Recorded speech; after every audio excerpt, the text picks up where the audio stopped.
नमस्कार, स्वागत है आपका न्यूज फ्लैश में। चलिए रुक करते हैं कुछ खबरों की ओर।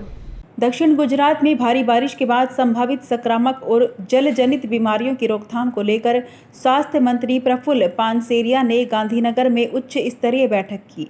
उन्होंने क्लोरीन टैबलेट, आवश्यक दवाइयों और चिकित्सकों की रिजर्व टीम तैयार रखने, राहत शिविरों में स्वास्थ्य जांच तेज करने और प्रभावित क्षेत्रों में माइक्रो प्लानिंग के निर्देश दिए। बैठक के बाद स्वास्थ्य मंत्री हालात की जमीनी समीक्षा के लिए सड़क मार्ग से सूरत और नवसारी रवाना हुए।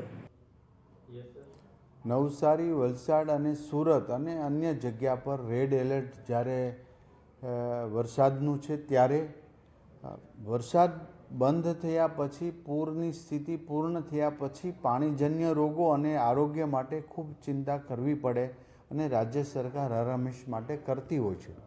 તો એના પ્લાનિંગ માટે આજે ગાંધીનગર ખાતે અમારા બંને કમિશનર, નિયામકશ્રી અને ઉચ્ચ અધિકારીની ટીમ સાથે સંપૂર્ણપણે પ્લાનિંગ માટેની મિટિંગ કરવામાં આવી છે। પાણીજન્ય રોગ ન થાય એટલે તુરંત જ પાણી ઉતર્યા પછી ક્લોરીનની ટેબ્લેટ્સનો જથ્થો, દવા છંટકાવ માટેનો જ્યાં વિસ્થાપિત યાની કે જ્યાં પાણી આવ્યું છે એ લોકોને શિફ્ટ કર્યા હોય ત્યાં પણ દવાની પૂરતી કાળજી, એમનું ચેકઅપ, એમને અન્ય રોગ ન થાય।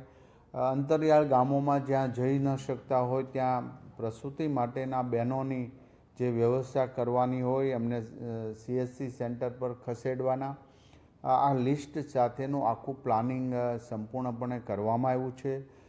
અમારી અન્ય જિલ્લાઓમાં જ્યાં વરસાદ ઓછો છે એની ટીમ પણ અમે સજ્જ રાખી છે, કારણ કે જો ત્યાં વધુ કંઈ મેડિકલ ક્ષેત્ર પર જરૂર પડે તો આ ટીમની ડિઝાસ્ટર મેનેજમેન્ટના જે પ્લાનિંગમાં છે એ બધું જ અમે અત્યારે સમીક્ષા કરી છે। સંપૂર્ણપણે તૈયાર થઈ ચૂકી છે।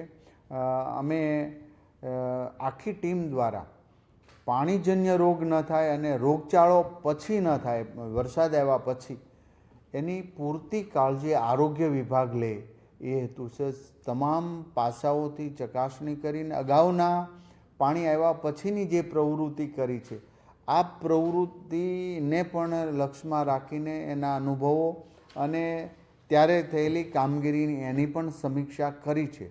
માટે દરેક જિલ્લાઓની ટીમ અને વધુ ટીમોની કે ડૉક્ટરિયાની જરૂર પડે આ બાબતનું સંપૂર્ણપણે રાજ્ય સરકાર દ્વારા પૂર્ણ રીતે પ્લાનિંગ થઈ ચૂક્યું છે।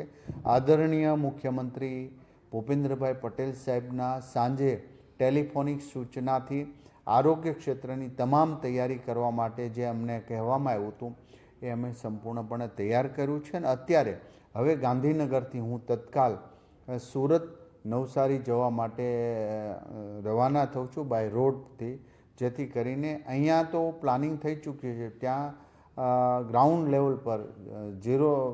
લેવલ પર જઈને પણ અમે એ સમીક્ષા કરીને વધુ જરૂરિયાત હોય આરોગ્ય ક્ષેત્રે એ અમે કરવા प्रतिबद्ध છીએ। फिलहाल इन खबरों में इतना ही। बने रहिए न्यूज फ्लैश के साथ। नमस्कार।